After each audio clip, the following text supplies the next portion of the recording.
if you're not first, your last podcast. Yes. Okay. So, hey, we are sitting down today talking about a few different topics. I'm Chad. This is Mark Mason with First Tactical, and so kind of topic one, we are getting ready to celebrate our 10-year anniversary. Wow. 10 years of tactical apparel and gear. So it's an interesting moment in time. Not every day you turn 10 years old, so figured there's a few things we wanted to kind of talk about, and we brought Mark in specifically because he's been here since the beginning.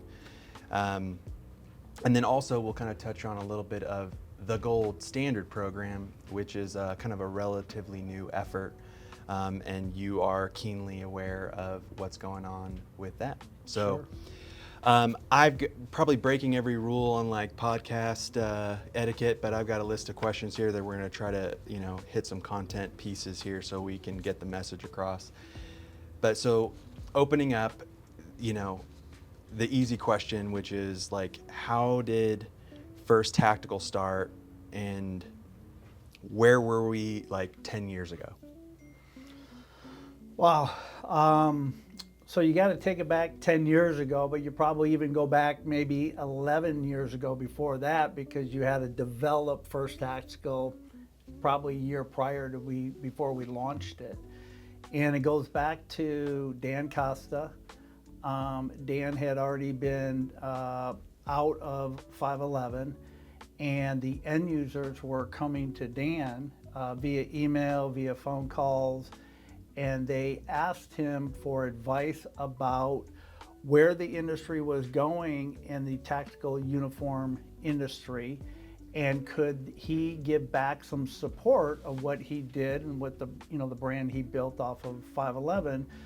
So Dan gave it some thought, and he then started to work with Corey Nicola, and Corey Nicola at the time was with 511, and they started to kind of drift into making First Tactical, and that's how it all started 10 years ago. And obviously Diane Gallagher, who is the original designer from what we call Brand B, 511, started building all First Tactical products, and she does today, 10 years later. So she is the original designer of the tactical pant.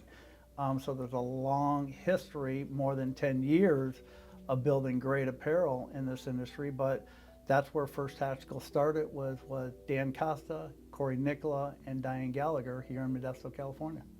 Yeah, it's interesting. And then you've got, so, great minds come together, kind of in a way. It's like, hey, how do we sort of carve our own space in this now very competitive market? How did they sort of determine what we were going to do and when, and like what was like the first product that we sort of storyboarded? I mean, were you a part of that process? I wasn't part of it. I was actually running another company for Dan at the time called Noble Outfitters.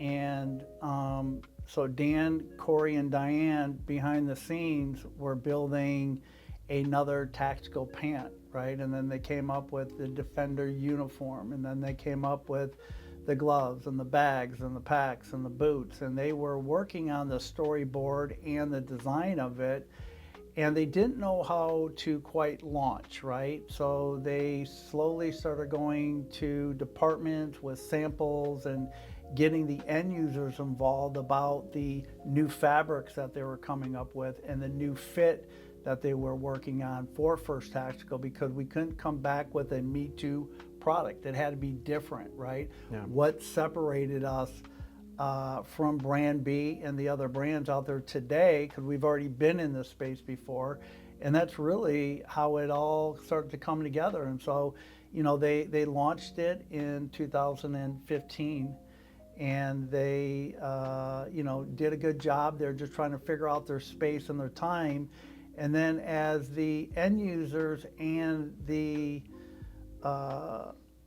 everybody started to understand that First Tactical and who was driving it behind the scenes was here, then some other companies started to get involved in reaching out to Dan and Corey and Diane about becoming a part of this, and that's where eventually 2 years later he sold the business to Point Blank and Point Right. Blank and First Tactical, and that's when it really started to take off. And then they brought back one of the best operators, owners, managers in the whole industry, and put Bob Denny at the helm of the Yeah. business. And the rest is history and where we're at today. But that's how it really began, in the grassroots. Right. It all. And I came in probably a year or two after that.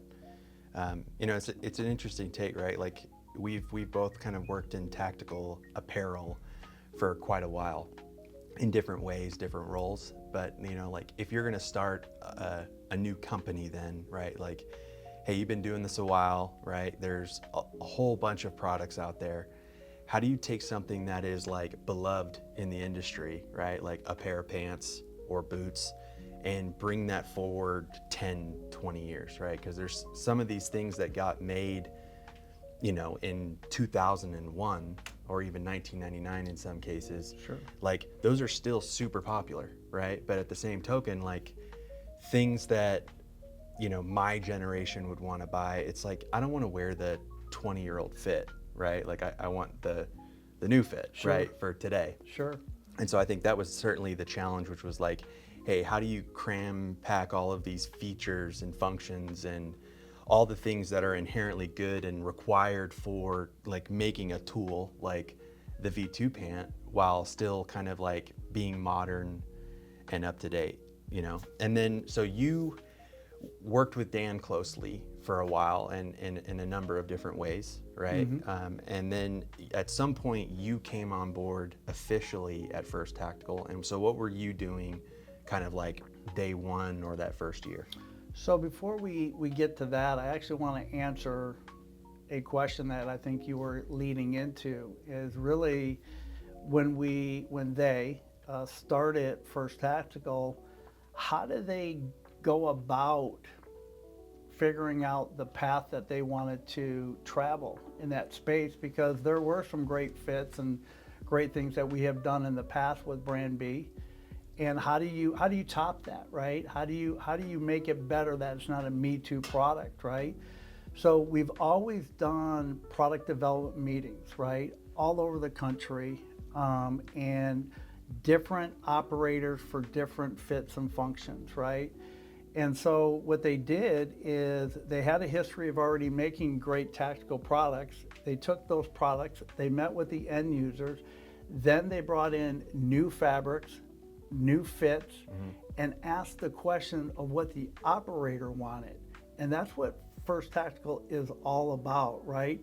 It's positive, moving forward into development. And Diane Gallagher and Dan Costa and Bob Denny have brought that into this brand, and therefore we have a relevant product in today's world with fit, function, and design. Yeah. And that's how they did it. And they have been very successful by listening to the end users, and everything that we do is developed and designed by the end users.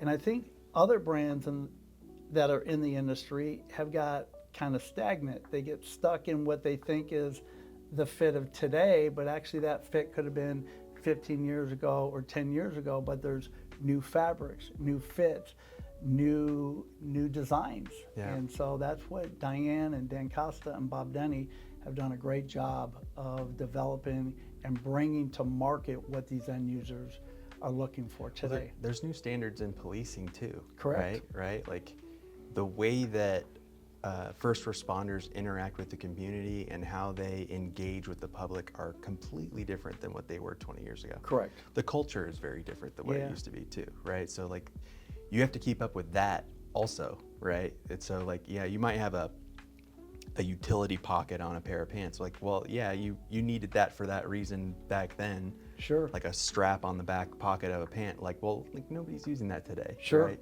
So interesting. Yeah, it's really trying to be in touch with the end users and figuring out what is working for them and what can be improved for today, and going and making that product. And that's really been the success with our V2 products that we have today. So Yeah. they've done a really nice job. You know, and to answer the other question for you is, you know, my journey started really in, I Yeah, want but go farther back, right? So I Yeah. talked about like day one at First Tactical, but Yeah. maybe go even farther. I want to go Yeah. back further than that. So, you know, for me, I got into the uniform industry through Galls. I was a store manager for the Galls Orange store. And I left the restaurant industry, which is a tie-in to, you know, my relationship with Dan. Even though we didn't work together at the restaurants, we both come from the restaurant background. So by the time I met him, that was Yeah. the bridge that really Connective tissue. connected us Yeah. together. So in 2005, I started my journey in working for the Galls Orange store as a retail manager and really learned the industry, my end users, and really what the purpose was of serving those who serve, and really found a passion for it, a love for it, for the whole industry, but especially for the ones that were out there protecting and serving, for men and women, right? And then there was this little itty bitty company back in 2005, and that company was called 511. And a gentleman by the name of Bob Denny and Matt St. Clair, they were the VPs of sales. They would come in and they were trying to get the 511 products into the Galls Orange store, and Galls as a whole corporation, they were trying to get in this particular store set. I had a great relationship with Bob and Matt St. Clair.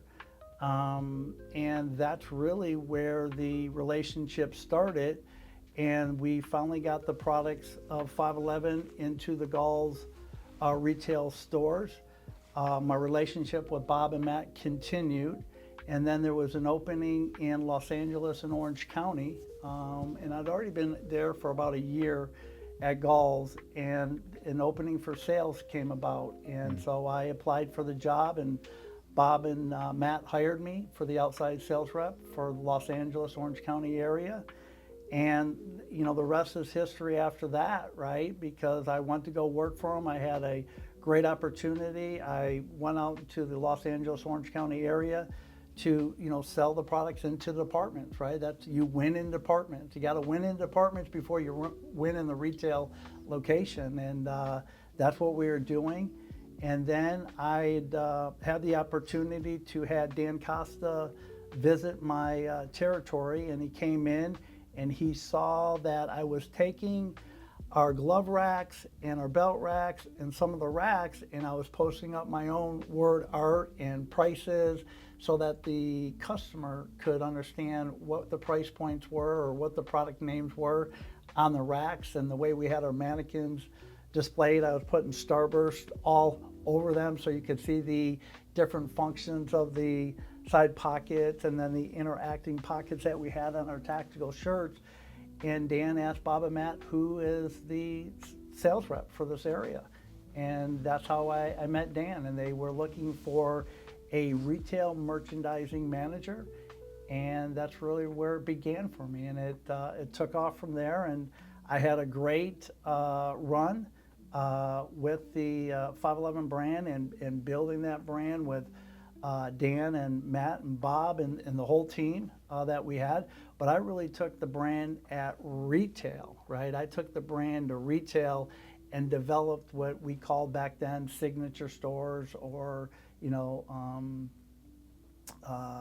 our key premium dealers in the industry. Yeah, and that's where it started for me. So I wanted to make that kind of like clear distinction, right? So I mean, you said signature stores and then premium dealers. So like, what were those classifications, and like who were you working with on the day to day? So my direct two was Bob Denny and Matt St. Clair. They were sales, right? And so I was the branch to sales, and you know, we back then had probably 35 outside sales reps. And then I would work with the sales reps, go into the stores and meet with the owners. And there was always an opportunity to take the categories and bring them to life in the stores, but expand the categories so that there were bags and packs, there were belts, and there were socks, and there were boots, and right? And those don't necessarily need to be spec'd in to the departments, but they need to be in the store because the end users use those products, right? So they could come into the retail space and have the full experience to buy their products, right? So they're in there getting their uniforms for duty, but they're also buying the backpack to put into the trunk of the car, or the patrol bag, or bringing in the belt, because not only am I a patrol officer, but I also work on the SWAT team, so I may need a different type of tactical belt, and I can purchase that at the register and stuff. So really, we were really influencing the retailers or the dealers to go to retail with different categories so that the officers had the full shopping experience. So, I guess they're starting from scratch more or less, right?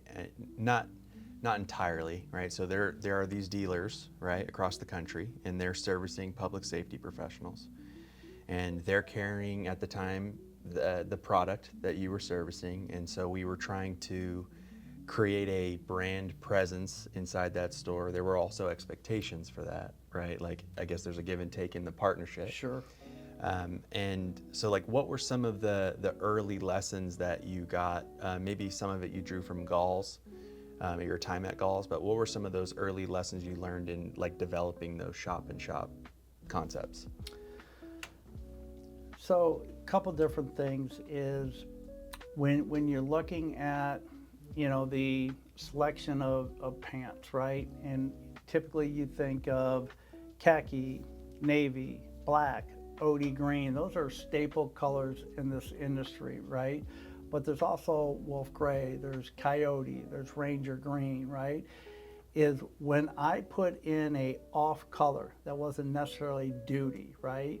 That they were going to work into that pant color, they were purchasing that at the register for their camping, they're going to the kids' soccer games on the weekends, because they are comfortable, functional pants, and it's almost everyday wear, but it also fits their lifestyle, right? Typically in this industry, they have an active outdoor lifestyle, and these types of, you call them tactical pants, but are they utility pants that really fit well no matter what?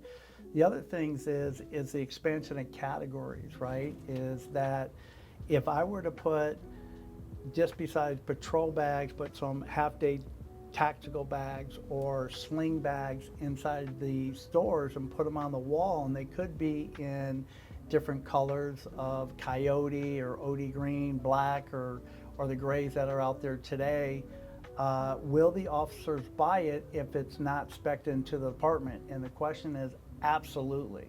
So we found out the more that you put into the store, the more that the officers had a better shopping experience inside there while they're picking up their uniform. But now I get incremental pieces to go to the register and create a sale. I have the audience, but do I have the right product mix for them to have a good shopping experience? And that's what I learned. And I did hundreds of stores, across the country, and continuing to do stores today. But if you put it in there, they will buy it.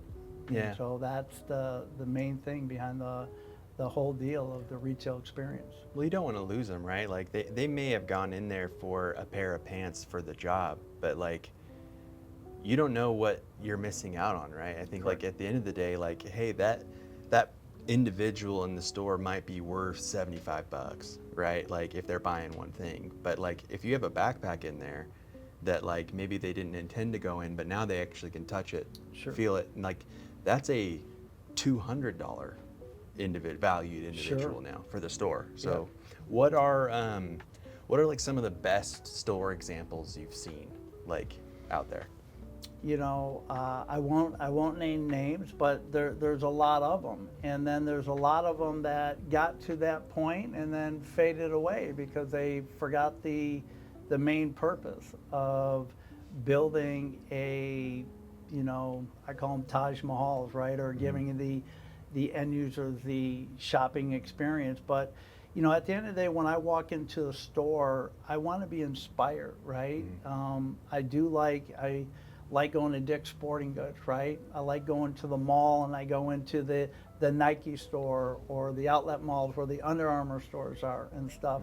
And when you go into those stores, the moment I open the door, right, I want to be inspired. I want something to catch my eye.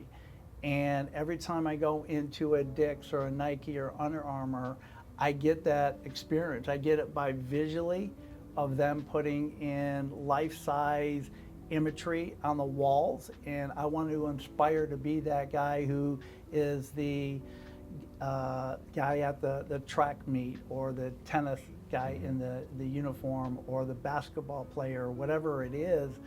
And so I try to bring that into the store experiences, right? I find the space in the store that could just be a blank wall, but why not stripe it with a life-size image of somebody that I inspired to be? The mannequins that is near you, right? That's why they're bold, they're big, they're broad shoulders and stuff, because everybody aspires to be that, whether they want to admit it or not. That's a good looking uniform on that mannequin, and I would want to ask the question, who wears that? How do I get it? How can I try to wear test that product? And that's why I'm a big believer in imagery, neat, clean, and professional, and mannequins to bring the brand to life. And so, we've created a lot of great stores over the years. A lot of these dealers out there, I probably have created something in your store over my time of being in the industry, but now I get to go do it all over again with First Tactical, and the timing is right for First Tactical to go get that piece of that retail business and bring this brand, bring this catalog to life in the stores. So look forward to it. I mean, you've been doing it a long time, right? And we touched on that. Like, I wonder if anything has changed, right, inside of the retail environment over the last 10, 20 years that you can draw from memory, right? Like what was let me start over. So you have been doing this a long time, right? And certainly kind of a subject matter expert in this space. And I wonder what has changed over the last 10 to 15 years. Great question. Inside the retail Great stores, question. And so remember, I've been doing this 20 years, right? So I started with Galls, I did 511, built another brand, Noble Outfitters, now back with First Tactical. I've been doing this for quite some time. And when I was here 20 years ago, we at retail and the dealers at that time were only servicing the men and women of public safety for their uniform needs. There was no added extra categories, right? There was no performance t-shirts, there were no extra belts, there weren't any gloves, there weren't any backpacks, that add-on thing. There was no retail experience, right? They only officers came in, they got their uniforms, they got patched up, and then they left. And there was a period of time where you would have to go get fitted, and you actually stayed in the store for quite some time. Then in our past, we started to add in those incremental categories into the store to support that retail experience, right? And so we did an amazing job back in the day doing that. But then what I've seen over the years is that those manufacturers that were supporting that at the time no longer do it anymore. They're no longer visiting the dealer stores. They're no longer putting the boots on the ground and going in, folding, fluffing, and maintaining that space that we created back in the day. But here at First Tactical, we do, right? And so you definitely got to build the brand at the department level for the want. But what I see today is that the dealers are more into that alteration business again, They've lost that retail space, right? They've lost, I wouldn't say retail space, they've lost that commitment to providing a good retail experience for their customers and having the accessories and the categories so that they can shop and do cash purchases on their own at the register. But here at First Tactical, we believe in giving you the full experience. You know, not only do we want to go to the departments in your area to support you as the dealer for them to want to buy the First Tactical products, but we also have the sales reps and the merchandising team that will actually come in, fold, fluff, and maintain that space within our dealer base. And that's really some of the grassroots what we've done in the past, where we're bringing it full forward because we so much believe in doing the full circle service for our dealers and the departments as well. Yeah, I mean, like, I'm the marketing guy, right, over here, and I understand that, I actually can have some empathy for probably the retail store owner over the last 10, 15 years, where like everything is kind of gone online, right? And so I imagine most of these dealers have websites to some degree, or they're trying to figure out, how do we carve out a part of that? How do we integrate? How do we update? How do we keep ahead of the curve, right, and not fall behind?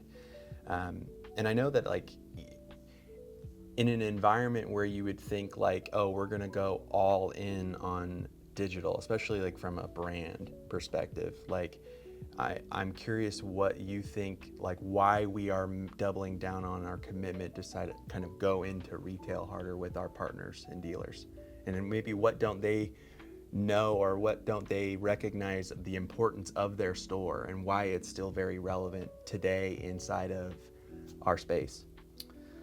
You know, for me, it's, you know, what I've seen, and obviously I know the Amazons and all the different ways online that you can buy, and yes, I buy that way too, and a lot of the products I have.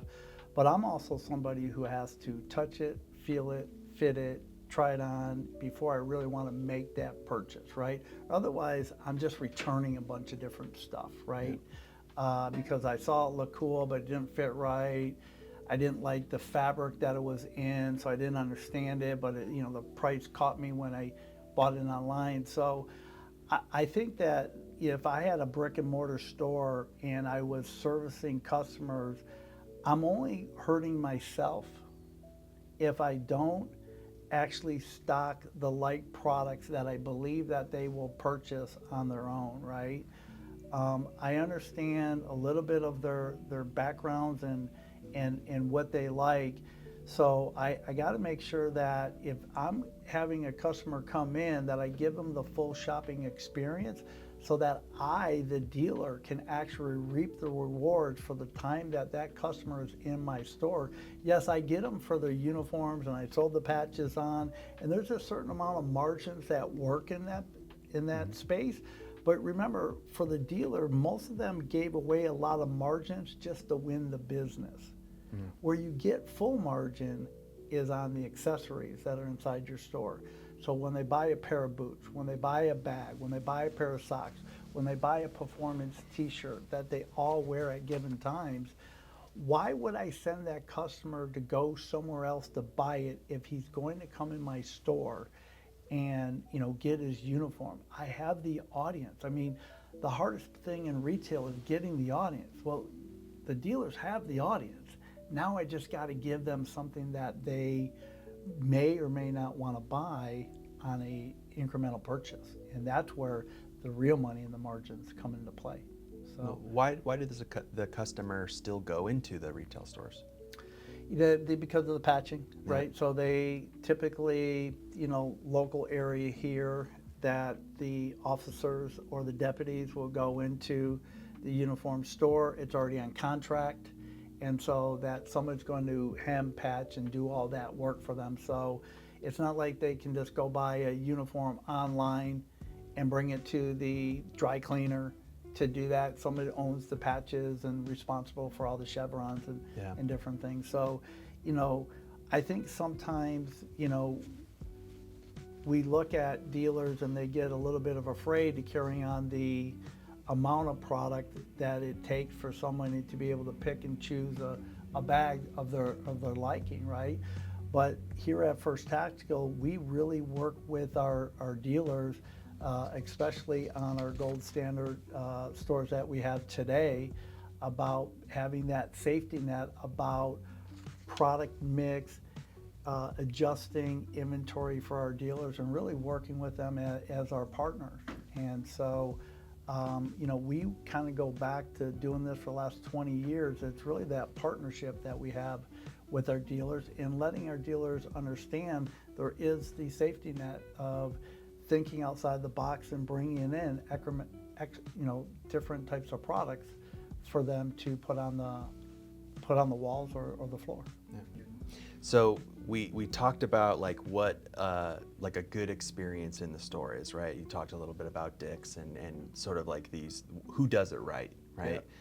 We talked a little bit about why the customers are still need to go to retail, right? Like they got to touch the product, they have to get their shirts embellished, Sure. right? Like we're not doing that. There's brands are not going and doing all those custom embellishments, and so like that they still have the audience in the store.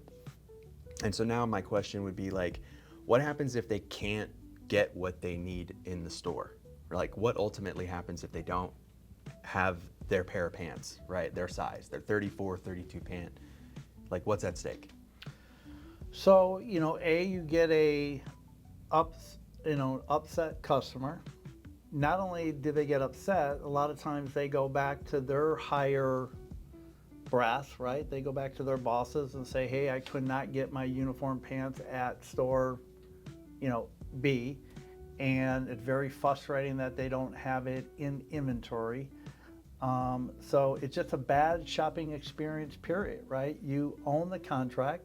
You want to make sure that you have the core sizes on the floor, or you are going to have upset customers no matter what, so you have to do your best ability to make sure that, you've got more than, one or two 34, 32 pants in the paint cubes, because those are the ones that are going to be pulled the fastest.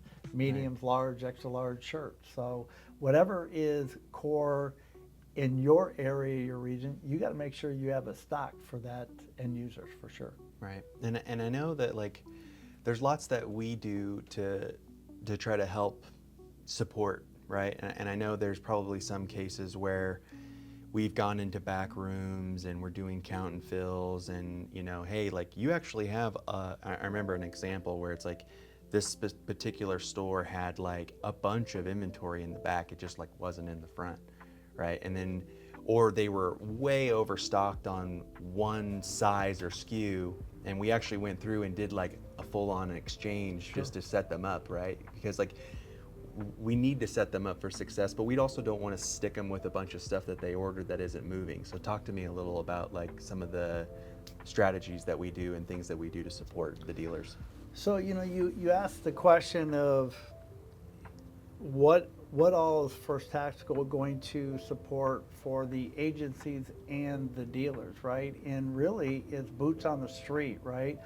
Our reps for that particular area, not only do they have a responsibility to the local departments to go present the products and then bring that information back to the dealer, but they also are going to work in the dealer store, and they're going to come in and educate the store staff on products from First Tactical. They're going to come in and do a count and fill on the products that are on the floor, and then give some suggested ideas about maybe an area that the dealer's missing on a category that really works for us. So it's not only what's on the floor, but what's also in the back room. And to your point, sometimes we find holes, and so we would write you a suggested order. Not that that order is being in place, but we let you know, because we know that the dealers are busy, is that we're going to go out on the floor and show you where the holes are. We will then write you a suggested order, hand it to you before we go, so you can look it over before your team goes and enters it in and sends it off to customer service, right? So it's really the support at the dealer level that we're going to help clean up our First Tactical area, maybe some other areas in the store, but do that count and fill, that fold and fluff, and give you some suggested ideas maybe of some hot categories that are trending in the area of what's going on. Obviously, we also want to make sure that we are bringing you the new products that we have coming out, right? Seasonally or yearly, that may be opportunities for your store. So it's really the boots on the ground, and that goes back to the beginning, and that's the way we have been very successful over 20 years in this industry of having that support at the agency level, but also at the store level. Yeah, and I also know that we're not in business to stuff retail stores with as much stuff as we possibly can, right? Like we don't want to stiff them with things that, you know, may not move for them regionally, right? Yeah. And so cash flow is cash flow, and you can only spend so much that you can spend. And we of course want to give you all the things that are good movers. We want to make sure you have the appropriate stock to meet the demands and needs for your store. But I know we also do like quarterly buy programs, and like the way I've sort of heard that was, at least the analogy that's been given, it's like we're kind of like paying them for a forecast. Is there more information on that you can share? So you hit it on the head, right? So not only do we have the quarterly buy program, right? And that really is to meet up and sit down with our dealers, finding what is on contract, what is needed at the store, and giving them an opportunity, right? They're giving us a little bit of a forecast, so they're gonna forecast what they need. We're gonna give you extra margin support, right? So we're basically paying for a forecast for something that you're already selling, right? So it's a great way to get better margins, get the understanding, but it also helps us internally here at First Tactical about how we buy. Because if every dealer in the country gave us a forecast for just that quarter, not the whole year, just the quarter of what you feel you're going to buy, and you place that order, we'll ship it to you, you'll get better margins, but it gives us an understanding of what we need to have collectively, right? Because all of a sudden, if you're out of large black polos, well, what happened? Nobody told us that somebody was coming in with a big buy and they took them all because we didn't get enough forecasted orders. So remember, it's a partnership.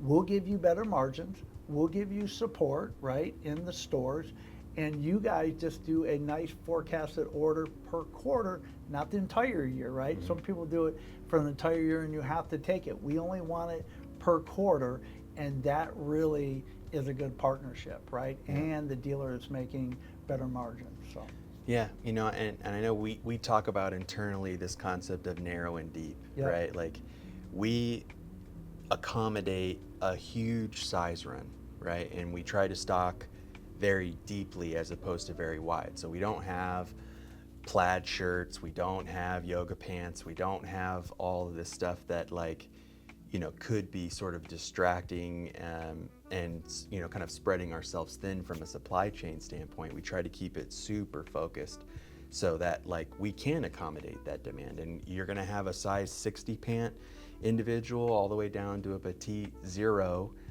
female individual, right? Like, and we have to cover all of that because the department must be dressed, right? Like, they have to be uniformed, they have to be dressed. And that can be a challenge, I think, for us, right, to make sure that we're stocked deeply. But I know that those pre-buys are certainly very beneficial, right? So we can't be as deep as we would like if we can't accommodate, you know, or at least have a little bit of foresight as to what that perceived demand is, or what that demand actually is. Sure.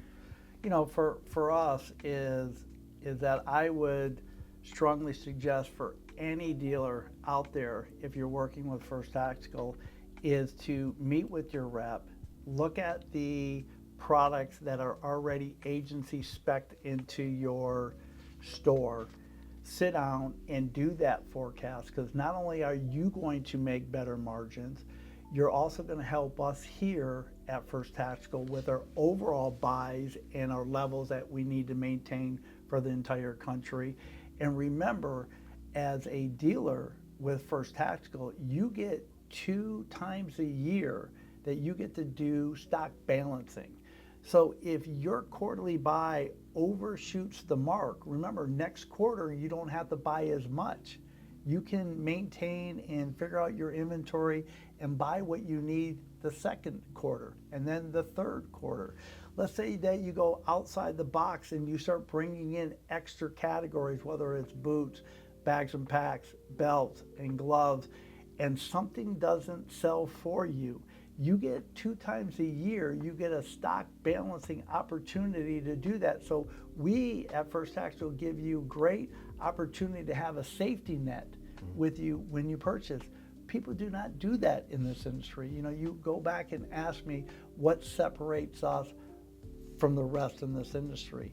It's the partnership that we've always maintained and had here for 20 years, right? We constantly support the agencies and our dealers, right? We do have premium dealers, select dealers. Now we have the new gold standard dealers, right? We are never going to build our own stores as in some other manufacturers in this industry. We have always maintained our partnership and want to work within the channels of this industry with our dealers. So that's the great thing about it with us, and that's the exciting part for me to come back to be able to do this with First Tactical and take this to this new gold standard, at retail with our dealers. Well, so you've now mentioned gold standard, right? So, I've heard things like, okay, we are aggressively out doing product presentations and driving interest into the stores via the departments, right? We're presenting products and pushing them into stores. We're doing count and fills, we're doing stock balancing, we're doing quite a bit, right? In order to really hold up our end of the bargain in that partnership. And so now the gold standard, what are we doing there? Like super exciting, super exciting. And for me, I got, when Bob and Matt came back to me and asked me if I wanted to take on this new role and this new challenge, and I say new, and it's really not new. It's the passion that I had, going back, 15, 19 years in the past of really having that retail experience and taking the brand to retail. Is that, it is our 10-year anniversary, right? And for 10 years, we have worked super hard, and the reps out there and the whole team at First Tactical going to the department and building the brand of First Tactical in the departments. And you ask me what I see in the industry today, 10 years later from what it was back when I was with Brand B and the other brands, is that there hasn't been a lot of change. Some of the stuff that I put in stores 15 years ago, 17 years ago, are still up on the same walls, right? So that bringing it to life, it hasn't really changed, but it starts to get stagnant because when I go in the stores, the paint cubes are empty with the other manufacturers, right?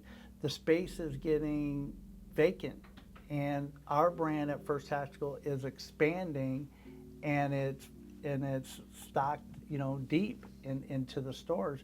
And so it's just the right time after 10 years of really doing an incredible job of building the brand of First Tactical in the departments to now go and bring the brand to life, bring that catalog to life in the dealer's store. And we've had some great examples so far with Crescent Supply and Adamson's. And, I've got a list of 50 different dealers that the reps, myself, the marketing team, and the sales team are working on to really bring this to life. And it's an exciting time for the brand and for our dealers out there. So like in plain terms, like what are you doing right now? Like what you worked with Adamson's and Crescent, Yeah. like what is it that you did? So they are great examples of dealers who've been dealers of ours for 8 years.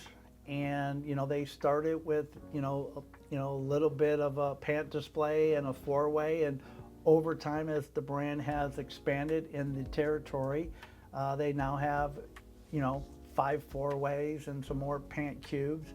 But with the expansion of the A2 pants and the EMS pants and the BDUs and the Defenders, now the brand has expanded to where we are just expanding the space, right? And so I go in and I meet with the dealers and I look at different spaces and opportunities. And I'm there to support our dealers because we are shrinking some of the dead space that is not being really utilized today. We're expanding that because the brand of First Tactical is growing in the area, so we're expanding our areas. We're adding in new colors to the pant cubes, you know, just different from the OD greens, the khakis, the blacks, and the blues, that they're taking the coyote in, they're taking the wolf grays in, they're bringing in the new A2 pant, which is, you know, a great crossover pant. It's amazing. If you haven't seen it, ask your First Tactical rep to, you know, bring it into your store. And then we're adding in mannequins, we're adding in graphics, we're adding in pant wall displays, and so it's really looking at from the outside. We're looking at window graphics, we're looking at your countertops, right? We're looking at everything that we can do to enhance and kind of bring our catalog to life in your stores and the categories. But it's almost that inspirational shop, right? Mm-hmm. It's almost like going into Dick's Sporting Goods or going in the Nike store, where you're bringing some of these images to life on the walls in these dealer stores. But when they give us the space and they add in the categories and they're shrinking the dead space in their stores, right? You know, we also look at a different margin enhancer for Gold Standard stores. We are looking at, you know, dating on their initial orders. We're looking at, and I work with your team to do that whole, I think you call it geographical, you know, mass merchandising blitz, so that people can be aware that there's something new. The reps are enticed to go to the local departments to bring them in for the grand openings and stuff. So they get the stock balancing as well on all their products, but really it's just another level of partnership that we have to go to the gold standard. So super excited to do this. So we've been talking a lot, and it came to our attention that we have some really cool branded mugs that we just got, and Mark and I screwed up and we were messing around with these paper cups, and in order to kind of keep the continuity and to not you know, just have them show up randomly, I figured I'd just do this and have them show up. Beautiful cup. Yeah. 10-year anniversary. 10 years of serving those who serve. Established July 4th, 2015. Yeah, so we've talked about a lot, and all really good stuff. I think we're all very excited about the Gold Standard program and kind of, you know, not only what that means for us, but what that means for our partners. And I had like a quick bulleted list of some, you know, rapid fire questions, right? So, and see how you do with these. Sure. So, you know, the dealer, what if they stop carrying sort of like these marquee brands or ones that they really rely on? And what does it mean if I stop carrying those items, and, you know, will they ultimately lose customers? I would say you will not lose your customers. Your customer base is coming to you because they're getting their uniform needs from you. Now that you mention that too, like what aren't they considering when they're carrying brands inside their store that have their own retail environments? Like, what is it that they're not maybe wise on or haven't realized? Like, I'm sure they have multiple brands that they have to cater to, whether it's pants or it's holsters or it's knives and whatever. But like, if they have their own retail stores, like what does that do to the dealer? Well, it just brings in another level of opportunity for that customer to go into the dealer store. The 3432 is not there. They're just going to go down the street because there is a Brand B store right down the street, and they're going to pick that up, or they're going to go online and buy it from Brand B online, right? So, you know, there's different ways to look at your products on your floor to diversify what you need's best for you as the dealer. The one thing that First Tactical guarantees you is that we are never going to open up our own brick and mortar store. We go to the department, we spec it in, we come back to you, we tell you that this particular agency has approved our pant, which meets all the specs of what other brand B is, and we're asking you to bring it in. Trust in that process, right? You're no longer getting the discounts and the level of support from brand B that you have in the past. Matter of fact, you probably have to scale it all the way back when we owned it before you look at the service levels, because it's dropped off dramatically in this industry. But we're here today, and we're here about the service, the fold and fluff, the count and fills, the stock balancing for you as our dealers to trust in the fact that First Tactical brand is a good choice for you to make to expand in your stores.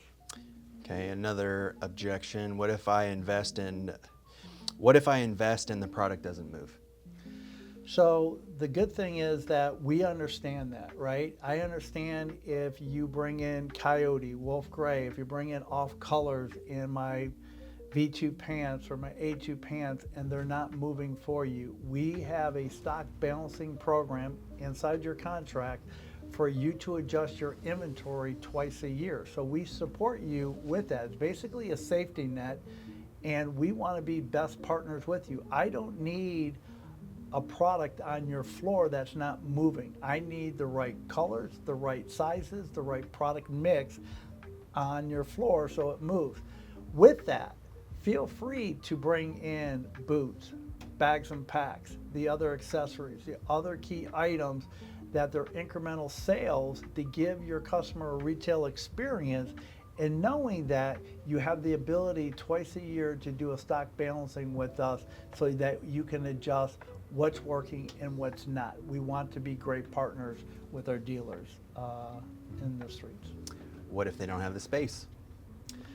So if you don't have the space, obviously it's a product mix, right? It's something that we collectively would work with you in. We want to make sure that you have enough space for the V2 pants and the 4-ways and the shirts that you need to be carrying for the department purchases. That's first and foremost.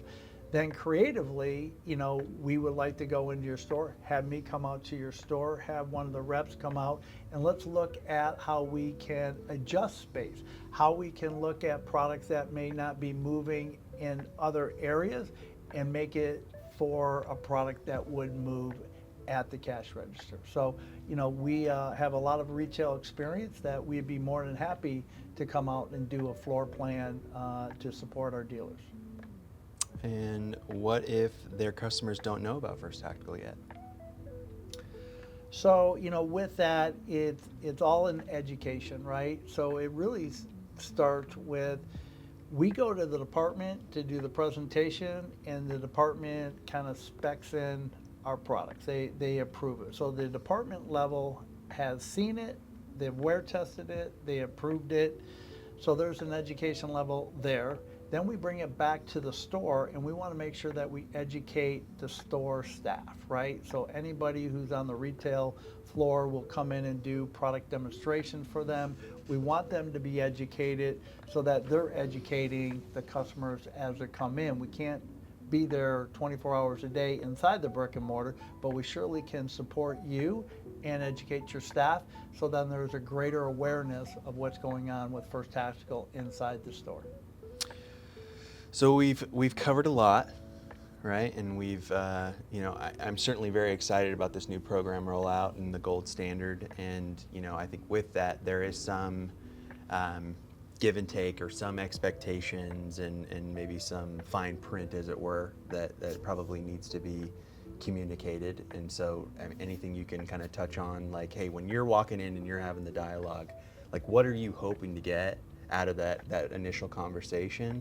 And then, like, what's going to happen in the immediate timeline to follow? Yeah, so, you know, step one is I identify the stores with the local sales reps. First Tactical, they're interacting with the dealers the most. And then we set up a meeting, and I kind of walk them through, what I would be looking for. What it is open space opportunity, right? And so, I go into the store, I work with them, I lay out a schematic, with them as well. But to your point with no space, right? It's something that, I have helped dealers across the country create space, right? Sometimes there is some dead spots in the store that can be moved or basically like taken out and refreshed and open it up for opportunity, and whether that's adding in grid rack or slat wall or condensing old racks in the corners and making it all fresh again. So we look at it, and once we get into it and we expand in categories and we put up all the graphics and the window graphics, is that whatever we've developed and made for the First Tactical section, and I've also made sure that I put in the other manufacturers in the right shoppable spaces for their store, is that we maintain that space for all manufacturers, that in 30 days, 60 days, you're not reshuffling and taking down what we've done, right? Give it some time, trust the process, trust that we're there to fold fluff and work in our section within your store. Once you do go to a gold standard level dealer, you're going to get a frequent visit from the local sales rep, and his job is to help you and your store staff maintain that First Tactical section, right? Definitely with the stock balancing in it, that you get it twice a year, that we just want to make sure that you're just not having a knee-jerk reaction if something doesn't move tomorrow, that you need to empty the space and then create something different. Is give it time, give it an adjustment, and work with us, and we will work with you. So just make sure that with all the hard work we do to go in and do a reset, that is just not going to go away tomorrow. What does it take to become a gold standard dealer? It's really on the relationship side, right? So, we want to make sure that we have a great relationship from the beginning.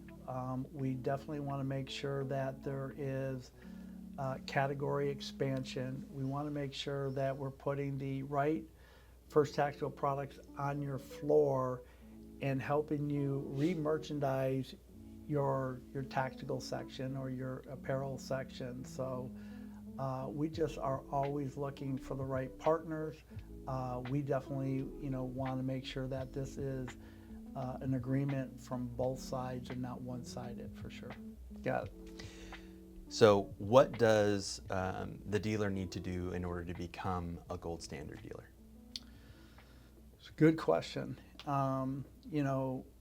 Over the last 10 years, we have formed good relationships with dealers. And every year it seems that we continue to expand with brand recognition, not only in the departments, but also in the stores. And so to truly be a gold standard dealer, we're looking at not only what you have on your floor today with the uniforms that are spec'd into your area, but I would be looking into the expansion in categories, right? So I want to make sure that you have an appropriate bag wall display by First Tactical. I want to make sure that you have my belts in a display. I want to make sure that you have our styles of gloves on the wall. I want to make sure the 14 styles of boots we have, that you have 5 or 6 different styles of our boots on the wall along with our socks. So it's really a partnership of not only what's been spec'd into the department, but really looking in the catalog and taking a look at the categories and expanding them in your store. And with that, we will also go in there and help support merchandising wise to create the bag walls, the boot walls, the belt rack for you, and the open space that these categories can fit inside your store to make them shoppable. So that would be definitely the expansion of product. Obviously, if you're going to expand in a manufacturer, you also need to start to think about what am I going to be reducing into my store, because most stores are already loaded with products, right? But you know, it's like anything, right? I'm a big believer in whatever your portfolio is, you need to look at it, and every few years you readjust your portfolio. And that's the way I look at a retail store, is now's the time to look at what makes sense. Let's reduce what we're not really focused on today, and let's focus on what we want to go forward with for the next few years. And First Act will be more than happy to sit down with you to talk about the gold standards. So let's just so pretend that they've met with you, right? They've come in, they are getting the full Taj Mahal treatment via Mark Mason. Sure. What would they, what should they expect, like 6 months to a year after the program sort of kicks off, and like they have this new First Tactical experience in the store? Like what would they, you would, tripping over my words. So let's just imagine that you've gone into the store, you've signed on the dotted line, we have a new gold standard dealer, Yeah. you've decked out the full Taj Mahal treatment, as you alluded to. What should the dealer expect 6 months to a year down the road after this has taken place? Sure. You know, so I'll start from the beginning, is that I'm going to meet with a prospective gold standard dealer. I would go in the store, and I've got my pad of paper. I'm going to sketch out your store. I'm actually going to draw up a floor schematic. I'm going to take photos of all the open space. I'm going to start to look at how I can re-merchandise your whole uniform section. So not only the other brands, but where will First Tactical fit into that section. Then I go back, I put that all together in paper. I send it back to the dealer with some creative imagery that we have come up with, floor schematic, suggested opening order as well, and then how we would execute that in time to build it. Then after that, that's probably the first 30 days. After that, we go back in and we all agree upon what we're going to agree upon, and then we go back and build it. So that's within the first 60 days, and then within 90 days, we're doing a grand opening, right? So that is from beginning meeting to the end. It's about 90 days through the whole process.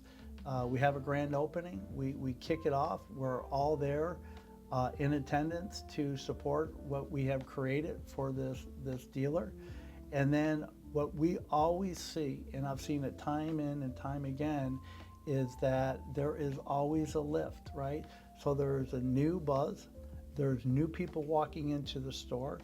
There is an excitement at the agency level, because their choice dealer, they're ones who have been supporting them for years, has kind of got this new look, this new facelift to it. And then the sales through the other categories that were not there before start to come to life at the register. So it's really a exciting time, and you've got to maintain it and keep on top of it, because it's going to happen faster than you can keep up with it, right? So that's why our reps got to go in there, and they got to do count and fills and help you and support you with their ability to look and give you suggested orders once they come in every other week to support the store. So, you know, we're kind of at this 10-year mark, right? And again, very exciting time for us.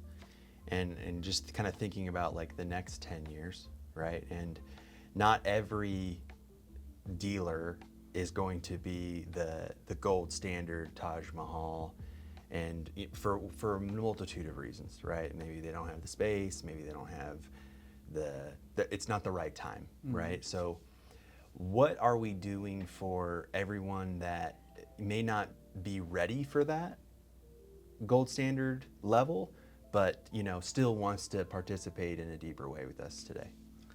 Yeah, you know, I think for the brand itself, it's an exciting time because there's growth all over, right? So whether you're the Taj Mahal or you're the guy who only has 500 square feet of a uniform floor space, right?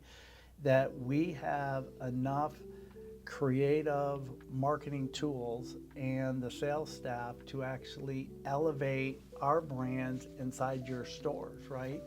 So the exciting thing is I've been doing this for 20 years. I have built more stores than just about anybody out there. And all my work that I built years ago is still relevant in stores today. Whether that is the brand of choice today, I don't think so, because I look at empty cubes and empty space, with it. So I do know that it stays for quite some time when you do a new elevation and a remodel inside your store. But the most important piece is that First Tactical is here to stay. They are a quality choice of public safety uniforms, and we will never, ever build our own stores in your backyard. And that's the difference with the other brand. They chose to build stores in their dealers' backyards. When we own the brand, we never did that, okay? They came in, they changed the formula, we couldn't help that. But therefore, that brand still relevant to the industry and is fading away. Our brand will continue to be here for quite some time. So you can guarantee that we will thrive in these next 10 years, 20 years going forward. Yeah, man. So, I don't know how many people are going to listen to this. I mean, like at the end of the day, we've talked a lot about store plans and schematics and 4-ways and 2-ways, Sure. and but if we haven't lost you now and you've been paying attention fully, we are, I want to give you just kind of like the moment to close this out, right? I think again, we're both very excited about Sure. these things, and we hope that like we made it a little bit more clear on, hey, this is our 10-year anniversary, and because of that, all the effort that we've poured into this over the years, this is now kind of the opportune time for us to jump in and really make the Gold Standard program a really meaningful thing, not only just for us, but for the dealers as well. So I want to just give you the floor to kind of close out. Give me your 30-second why this matters and the Mark Mason close. Yeah, for me, I get to do this for a second time in my career, right? And what we built in the past is the past, right? Where I am in today is the future, right? Super exciting to be here for the 10 years that First Tactical's been around. Super excited to be able to go back into my space, which is the retail development of a brand inside of your store. And most of the dealers in this industry probably have either heard of me or I have been in your store at one time or another to do this. But I'm super excited that First Tactical is here. We're at this stage today to go build Gold Standard stores. And I think it's an exciting time for the dealer base who supports us and for what the future is. And I'll say it again, we are here to build stores, build our brand in your store and support you as the dealer. And we are never going to build our own stores in your backyard like the other brands have done in these last few years. So you can hang your hat on that, and I'm super excited to be a part of it. And if you have not heard about the Gold Standard stores, please get with your sales reps, email me, email Chad, and we would be super happy to sit down with you and talk to you about the levels of where we can take your store with First Tactical. Awesome. Well, thank you, Mark. You Well, bet. with that was a very long form discussion on, a little behind the scenes of First Tactical and what we got going on. If you'd love to see more of this and you'd like to get some more inside behind the scenes, feel free to let us know. We certainly would love to be able to provide as much value as we can or insights as to what we are doing behind the scenes at the #1 premier tactical apparel brand in the world. That's not the right close. But Okay. yeah, anyway, thank you all very much for paying attention and watching, and we look forward to bringing you more content like this in the future. Again, peace and love. Awesome. Take care. Like it. Bye.